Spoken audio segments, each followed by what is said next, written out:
Madura merupakan suatu daerah yang memiliki jumlah perantau yang cukup banyak di sekitar kawasan Jabodetabek. Beberapa perusahaan otobus telah menjadi pemain lama dengan memiliki trayek dari Jakarta menuju Madura. Perusahaan otobus seperti Madukismo, Lorena, Pahala Kencana, Gunung Harta, dan PO Haryanto dapat dikatakan sebagai para pemain lama di trayek Madura.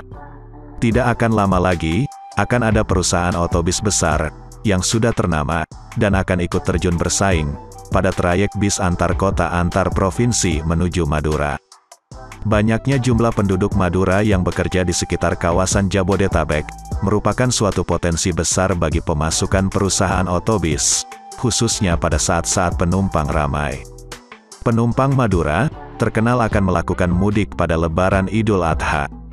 Pada saat mendekati Idul Adha, ratusan ribu orang Madura yang bekerja di luar Pulau Madura akan berbondong-bondong mudik kembali ke Pulau Madura untuk bersilaturahmi dengan sanak keluarganya. Inilah salah satu alasan mengapa trayek Madura cukup menggiurkan bagi para pemilik perusahaan otobus. Moda transportasi bis memang merupakan pilihan satu-satunya bagi para perantau di Jabodetabek yang berasal dari Madura. Moda transportasi kereta atau pesawat terbang hanya bisa mencapai Surabaya, dan para penumpang harus melanjutkan perjalanan menuju Pulau Madura dengan moda transportasi lain. Dengan menggunakan moda transportasi bis, maka para perantau asal Madura bisa langsung tiba di kampung halaman tanpa harus menyambung dengan moda transportasi lain. Sejak dibukanya Jembatan Nasional Suramadu, perpindahan antar pulau menjadi jauh lebih mudah karena tidak perlu lagi mengantri untuk masuk ke kapal penyeberangan.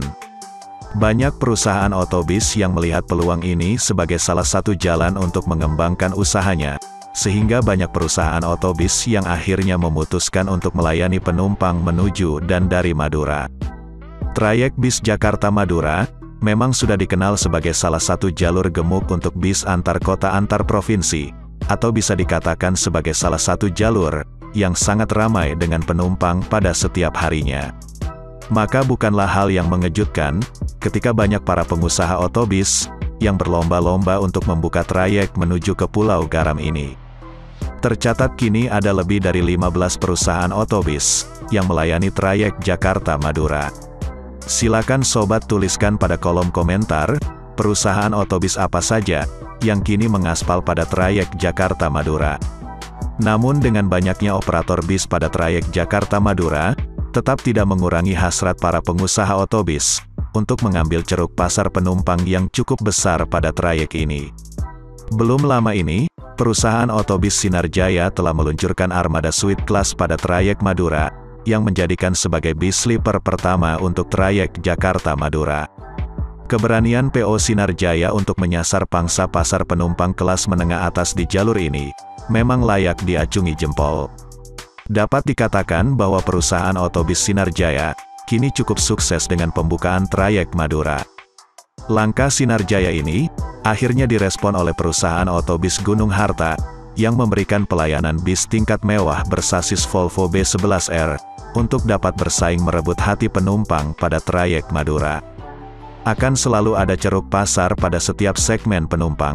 Mau tidak mau, pelayanan terhadap penumpang, pada akhirnya menjadi jurus pamungkas bagi para perusahaan otobus, guna mempertahankan para penumpangnya, dari persaingan panas di trayek Jakarta-Madura.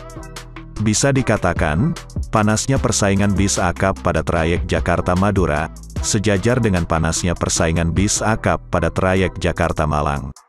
Persaingan dan perang memperebutkan penumpang di trayek Jakarta-Madura sangat panas, bagaikan bara api yang membara di tengah gurun Sahara.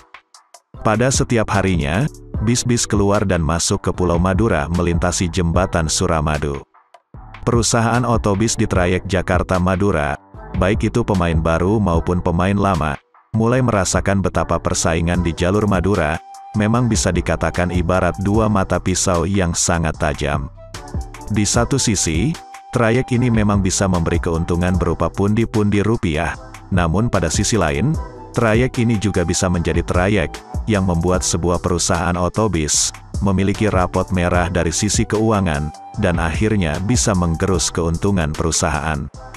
Sudah ada beberapa perusahaan otobis yang akhirnya tumbang dan keluar dari persaingan panas di trayek Jakarta-Madura. Melihat persaingan panas yang terjadi di lapangan, adalah suatu hal yang cukup mengejutkan, jika kini ada sebuah perusahaan otobis yang terjun untuk ikut bersaing di jalur panas Jakarta-Madura. Namun bukan tanpa alasan dan tanpa strategi, jika perusahaan otobis yang satu ini, kini akhirnya membuka jalur panas Jakarta-Madura. Sebagai pemain pendatang baru yang sudah punya nama, jelas menjadi keuntungan tersendiri bagi perusahaan otobis yang satu ini, yang akan segera membuka trayek bis Bogor-Jakarta-Madura. Pengetahuan yang lebih mendalam, mengenai karakteristik penumpang bis di Tanah Madura, jelas menjadi nilai tambah, untuk bersaing di salah satu jalur bis akap terpanas di Indonesia. Terkenal sebagai perusahaan otobis yang sebelumnya berasal dari jalur pariwisata, jelas menjadi nilai lebih bagi perusahaan otobis yang satu ini, guna menjaring penumpang bis di trayek Jakarta-Madura. Bis-bis dengan fasilitas yang nyaman dan mewah sudah dipersiapkan, untuk merebut hati para penumpang bis di jalur ini. Jika saya lihat dari track record perusahaan otobis yang satu ini, rasanya telah lengkap persyaratan untuk terjun di jalur panas Jakarta-Madura. Berdasarkan informasi yang didapatkan oleh tim Ical Traveler, perusahaan otobis Pandawa 87 akan segera mengaspal hingga ke Pulau Madura.